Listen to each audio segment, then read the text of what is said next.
Sarah Palin has been moving the political center to the right ever since she stepped forward on the political stage. And I want to welcome to this stage and back to Iowa, Sarah Palin.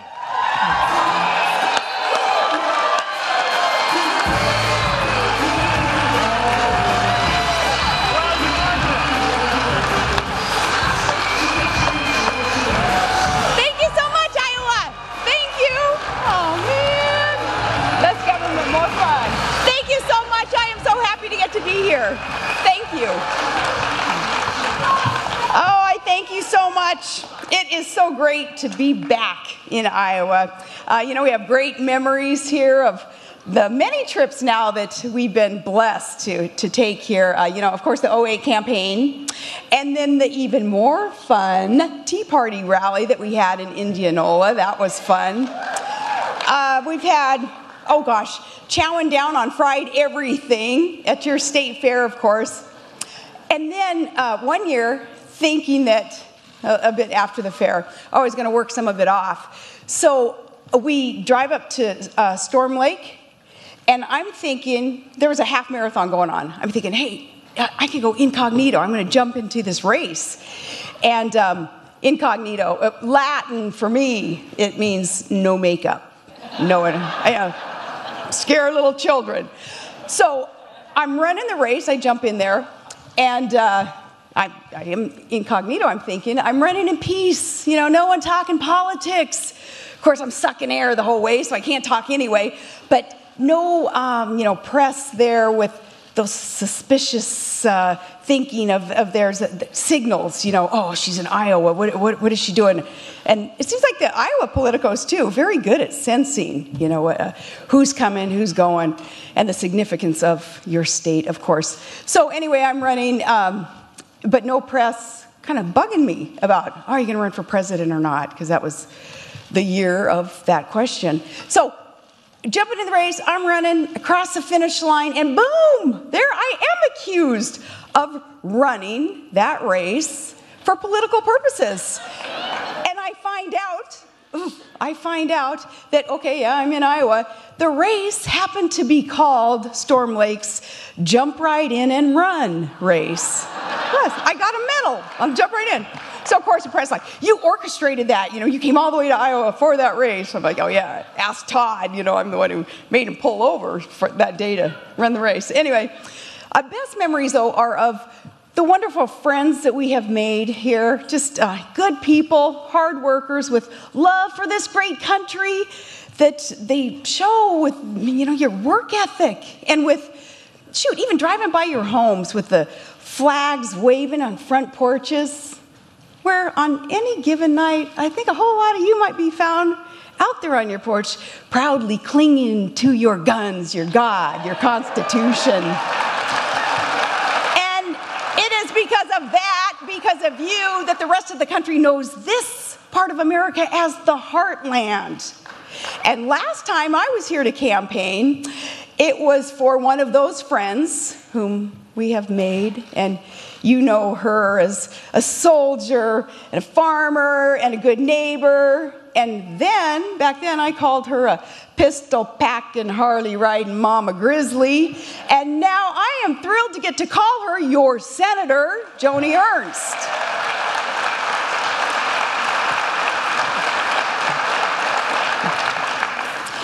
Well, other friends, too. It was here in Iowa that I first met a big, burly, bold, but kind of sheepdog, humble type of guy, a guy who wanted to help us out with security. And so happy to get to bring him to Iowa and get to know him very well because he was a veteran and, you know, my heart for the military. He was incredibly humble, and we became friends with him over the years, and Todd and he especially becoming friends. We learned more and more about his amazing story. And it is the story of so many of our vets, incredible sacrifice to protect our freedoms. And while we miss that particular friend now, we are so happy that the rest of America is getting to know more and more the story of American sniper Chris Kyle. It was here that we were introduced to Chris.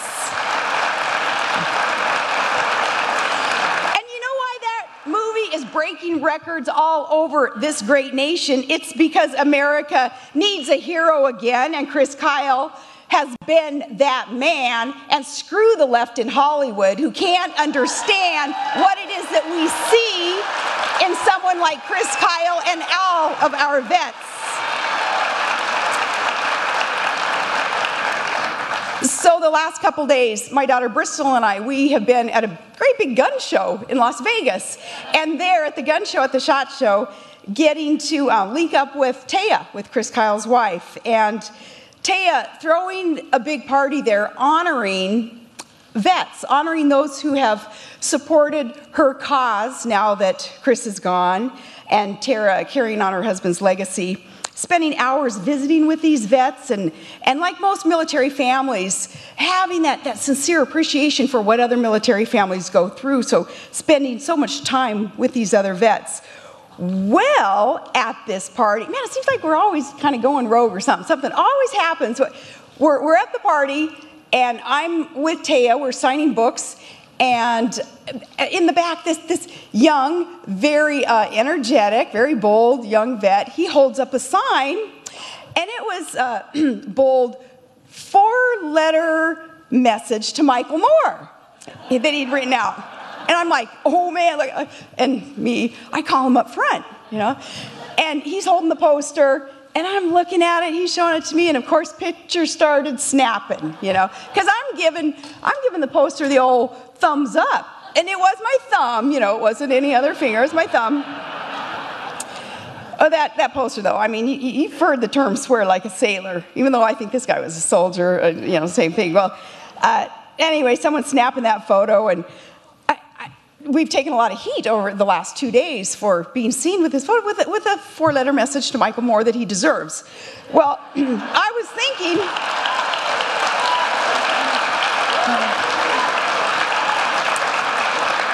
okay, we'll take that heat. That's okay, because what the poster said is what the rest of us are thinking. It just said it.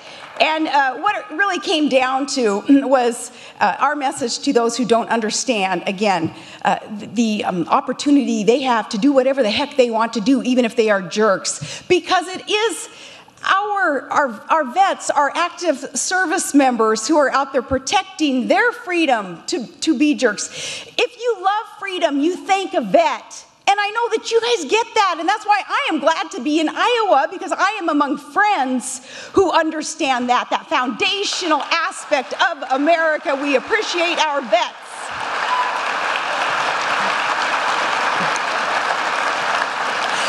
Okay, and one other, this connection to Iowa before I get to the meat of the speech, okay? Someone else who hails from the Hawkeye State, just, you know, speaking of Bristol, being here with me, part of the family. Maybe you've seen her in the news recently because photos of her were posted, and they were candid photos.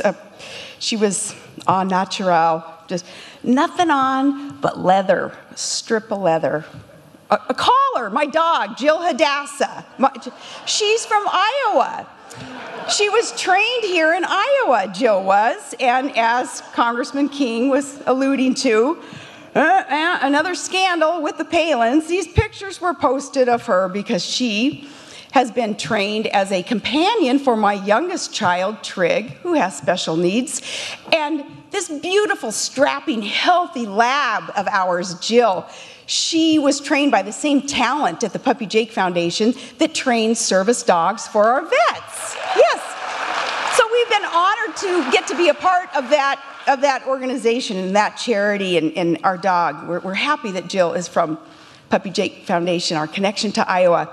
So anyway, these pictures, well, it was just scandalous that I would show our big, strapping, as I say, healthy lab, letting my little tiny boy use her as a stepping stool to get to reach the kitchen sink. He kind of stood on her and looked down into the sink. I took a picture and I said, hey, this is what turning a stumbling block into a stepping stone is all about, and we should all live that. Totally innocent. Who in the world would have thunk that it would become this huge scandal that these pictures were? But the usual suspects, they just went loco. They just went absolutely crazy. And, you know, yeah, the rest of this tinderbox of a world, everything that's going on in it, right? And yet this was just the most outrageous thing that had happened. PETA, barking their tired old death threats against us, and I'm thinking, oh, get in line, weasels, you know? Yeah. They're howling through the press, you know, cruelty to animals, Sarah Palin, which surprised me considering what it does that Joni does to those poor, defenseless, really great taste in Iowa hogs. Yeah, and not to mention what the president admitted to doing to those innocent Indonesian puppies, you know. Yeah. So Jill Hadasha, she is wonderful. She's another connection to Iowa, and her motto is, better a stepping stone than a snack. Yeah.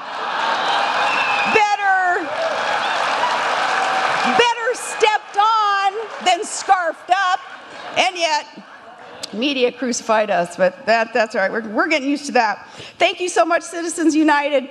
Awesome group. Thank you for the invitation. And of course, Congressman Steve King. My goodness, Steve, very strong. He going rogue there in DC, putting principle over party privilege by being one of the brave, one of the few to actually pull the lever for change in congressional leadership so we can have new energy and we can have that conservative movement, the policies that will get the country back on the right track. He voted for that change.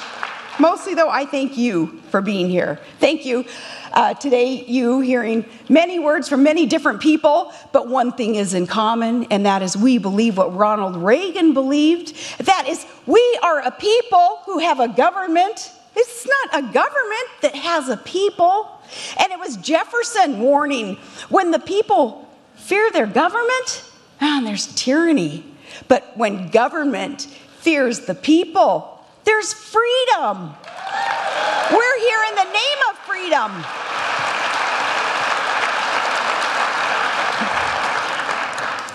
So we are here in that name of freedom, and you, Iowa, you get to help decide who will fight for it.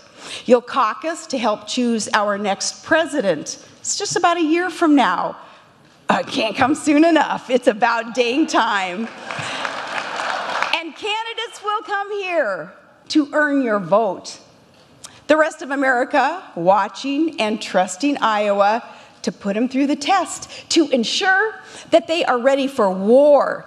And it is war. It's war for the future of our country. It's war for the sovereignty and solvency of the United States of America. Now, the other side, the far left, well, they see a need for change.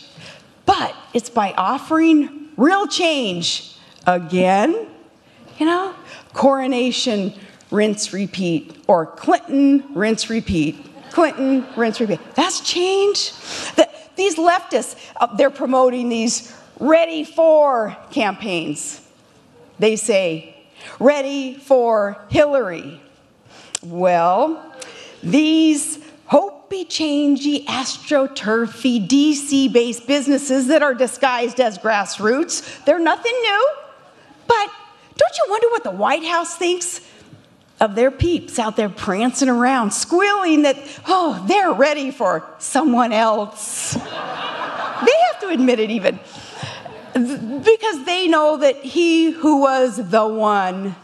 Now, with tea time on the mind, he is so over it. America, he's just not that into you.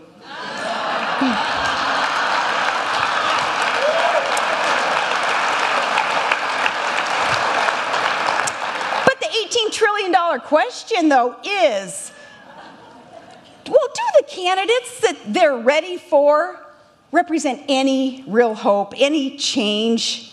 Or is it more of the same old failed statism that we suffer from? What can they do differently to put an economy on the side of the middle class instead of the side of their crony capitalists? Will they worry more about securing our borders and less about securing a primo tea time? How will they protect our standing across the world when they can't even protect an ambassador?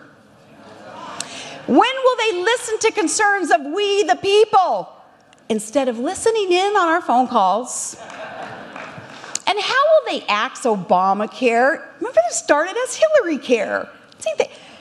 When will they let us control our own care? What will they do to stop causing our pain and start feeling it again?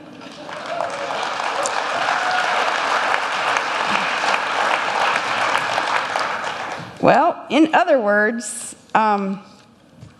is Hillary a new Democrat or an old one? Now, the press asks, can anyone stop Hillary? Now, this is to forego a conclusion, right? It's to scare us off and convince us that a pantsuit can crush patriots? Okay, that's what this is all about. Hey, Iowa, can anyone stop Hillary? Yeah, and let's borrow a phrase. Yes, we can. And it starts here and it starts now. From bad comes good. That's been one of my mantras. From very bad can come very good. So employ that as we look back on history. The last time that we suffered under such an out-of-touch presidency, well, we were lifted out of our malaise by a charismatic, positive, solution-oriented conservative who so loved this country and he put his faith in her people. We can't have the Gipper back, but we can offer that steady, smart, stiff-spine leadership that Reagan did, and that's our challenge. To paraphrase the great communicator, to give the people real hope, well, now is the time for bold, conservative colors, not establishment pale pastels.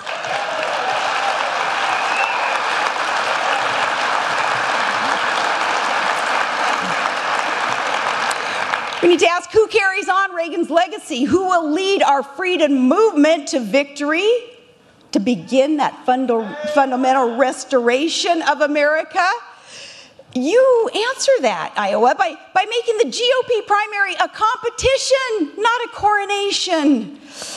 Our party is at a crossroad, and many voters, some in my own family even, they've lost faith in the GOP machine, and they're registering as independents. So many voters across the country, independent.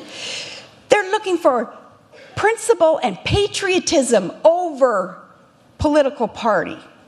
And the good news is, though, in our party, our bench is deep.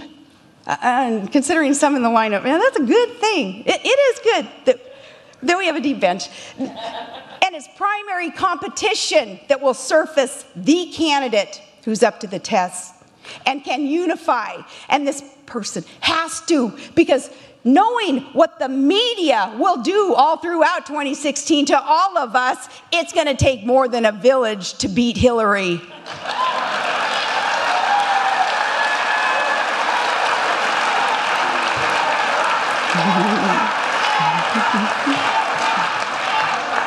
Well, okay, and here's how we do it, okay? We go on offense. We go on offense now, and we expect our GOP leaders in D.C. to get on offense because we, the people, we realize that this is war. As I say, it is war for the solvency, the sovereignty of the United States of America. And we don't sit on our thumbs this next time when one of our own is being crucified and falsely accused of whatever the hip accusation of the day happens to be, right? Racism, sexism, whatever. Really, it's kind of Orwellian observing how that works, that rule of Saul Alinsky's, no doubt, that the left employs. Disgusting charges from the left that reverse them. For it is they who point a finger. Not really, they have triple that amount of fingers pointing right back at them, revealing that they are the ones who really discriminate and divide on color and class and sex. We call them out, we don't let them get away with it then. On gender, on gender, it is they who defeat women. They shackle them to the good old boys running Washington, pimping this promise that, oh, they have to provide for the little lady's every need because they're there. A woman, she's just not capable. It's the left that does that.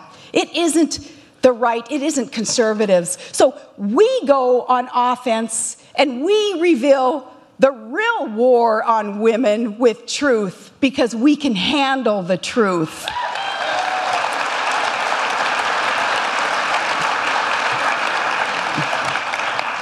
We give that, then we give hope. We give hope and we give a real choice. And we walk it, we don't talk it, by proving to voters what works. And we do that by only supporting those who've actually done the job, who've cut government and incentivized the private sector and never compromised on freedom. And proof that that works, look at the conservative governors. They're accountable. They administer. They have these results all across the U.S. in conservative governors' offices. The results can't be argued. So we paint the contrast with bold colors, and we don't underestimate the wisdom of the people when we, on offense, give them the truth and the true state of the union, especially showing young people what's actually going on and teaching young people again, there ain't no such thing as a free lunch. There is no free college. There is no free birth control. There is no free phone. Someone pays. Someone always pays. So we undo that leftist thinking and teaching, that enabling. We counter it with reality, and we empower young kids again. We bring them on our side, and we make them know to get a buck, you get off your butt. We teach that again.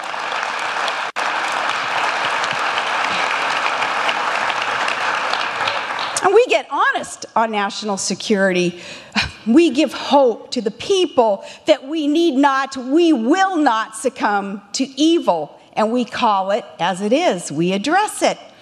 That must be, by the way, that 800-pound elephant in the room of the White House that the radical left won't even name. They won't even name the threat to our way of life today.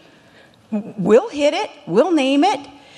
It is any Muslim who would choose evil, whose loyalty to a death cult perversion is so darkened and has deceived their soul that they actually think that they're welcome here to transform here. No. What we do, we strengthen our military, we respect our troops, and we let them, our troops as our gatekeepers, we let them tell jihadists, this is our house, get the hell out.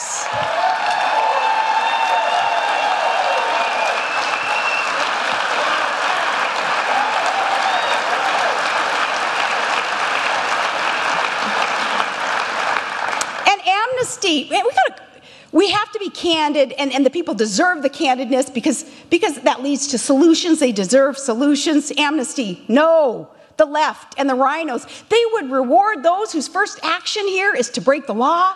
So no, we win with the wonderful immigrants who have built this country legally, and we secure their rights and their hard-fought opportunities.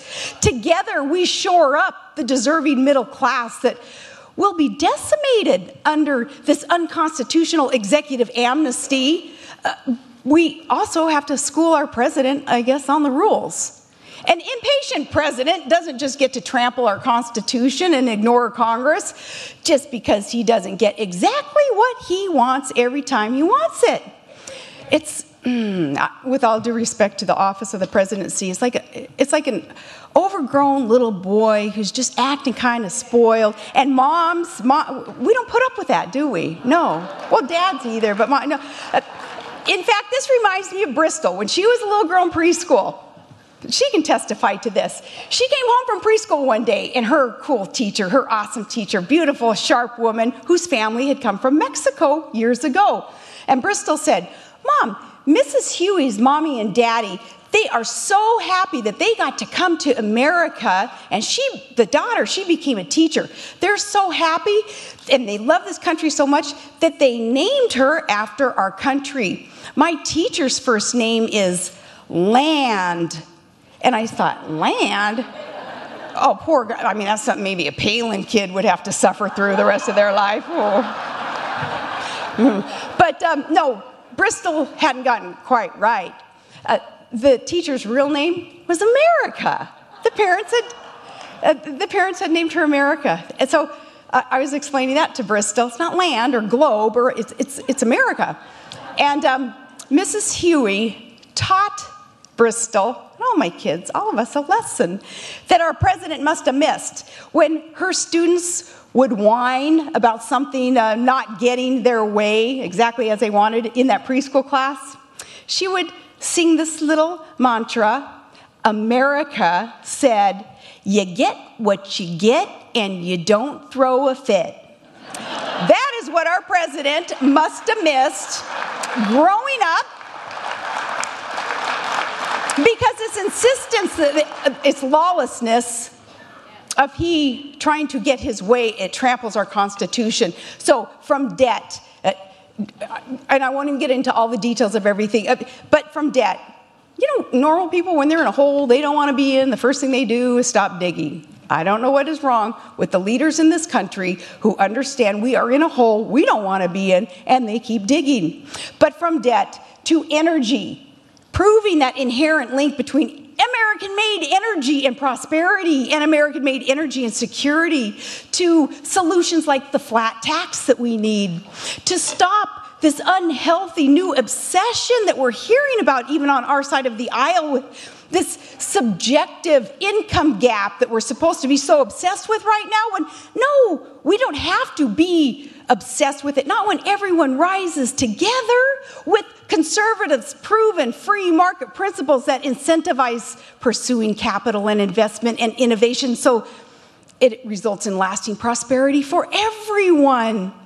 And to finally stop this overreaching bureaucracy, we get on offense and we drive in solutions and we be bold. I remember it was here in Iowa that I put forward in a speech some years ago.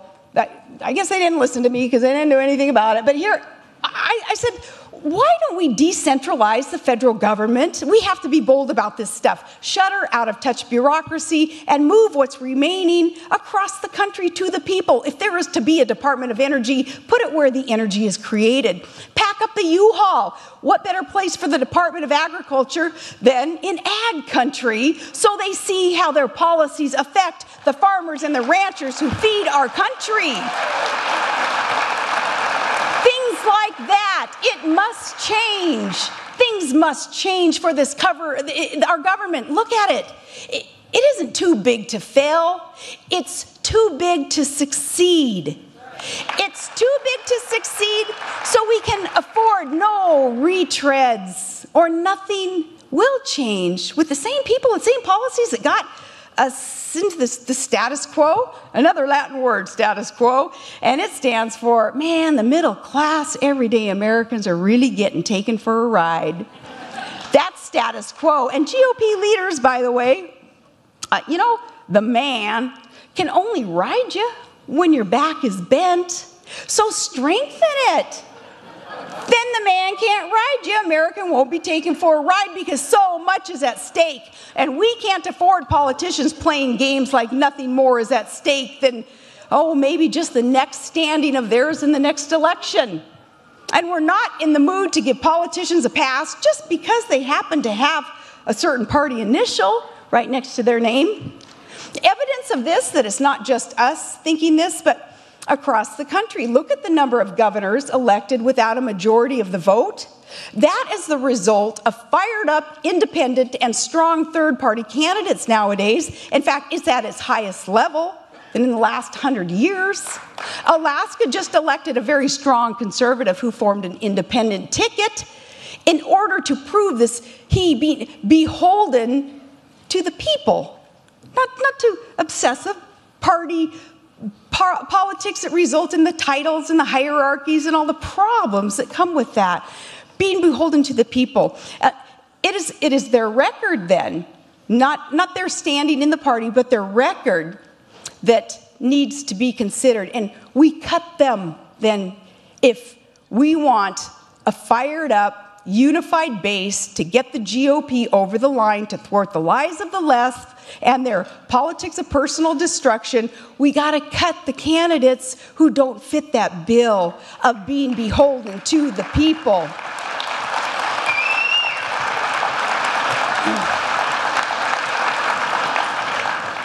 See, we'll vote for those who have a record to prove it. And voters of all stripes are desiring something to vote for this time. For their American dream, not just against tired, failed policies. They will vote for that American dream for their kids and their grandkids. So we have to be careful going through the primary process not to marginalize any independent, common sense conservative. Hey, let's also take the sign off the door to the Oval Office, you know, that one that said for quite a lot, no girls allowed. Take that off the wall, okay? And we remember what Margaret Thatcher would always remind her constituents anyway, that if you want something said, you ask a man. If you want something done, you ask a woman. And America is ready to get stuff done. So we take the ball and we drive to victory, and we give real hope with real solutions, grounded in time-tested truths. These solutions that will be brought to you by a competitor with a record to prove it. And then we're ready for Hillary. Now, I'm ready for Hillary. Are you? Are you coming?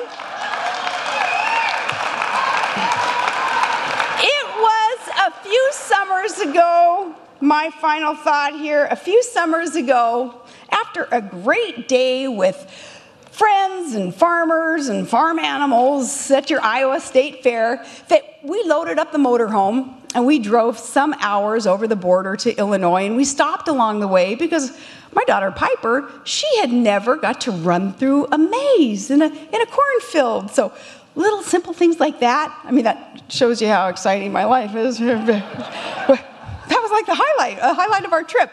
So Piper and her little cousin, they get to run through this maze for the very first time, and it really is like this all-Americana thrill for our family. And then driving through the small towns around here that glorify our nation, again, with those homes proudly waving the flag from the porch. And we pulled into Dixon as we crossed that state line. We pulled into Dixon, Illinois, and we turned on Hennepin Street. We stopped at a modest white clapboard home, and it had a pair of rocking chairs out on the front porch, and a neighbor came over and told us about the house. And he told us about the little boy who used to live in that house, and that his family couldn't afford the house to own it, so they rented it. Well, the little boy had a little tiny bedroom off the front of the house, and that's where he would listen to the radio, and he'd get his news, and he'd learn from that and his entertainment. And he'd play football in the front yard and ride his bike up and down the sidewalks, and, you know, just real life. And then as a teen, he was there working as a lifeguard there on the Rock River, where he saved 77 souls. And he grew up then to save a world from communism. And he inspired a nation to once again believe in itself. This little boy from humble beginnings that wasn't that far from here was, of course, Ronald Reagan. And he never forgot where he came from, those roots in the heartland. And his story is our story. It embodies the American dream. It's a dream that we all must be willing to sacrifice for and to fight for today, now more than ever. Together, dreaming that, living it, working for it, we can make sure that the dream lives and that we know that our best days are still ahead. And I have every confidence that when conservatives rise to that challenge and offer a real choice, We will have a rebirth of successful conservative leadership like Reagan gave us. And the American people will once again be inspired and be united as proud, secure citizens of the greatest nation in the history of the world. And I thank you, Iowa, for being a center of that. I say, God bless you, Iowa. God bless the United States of America. Thank you. Thank you, guys.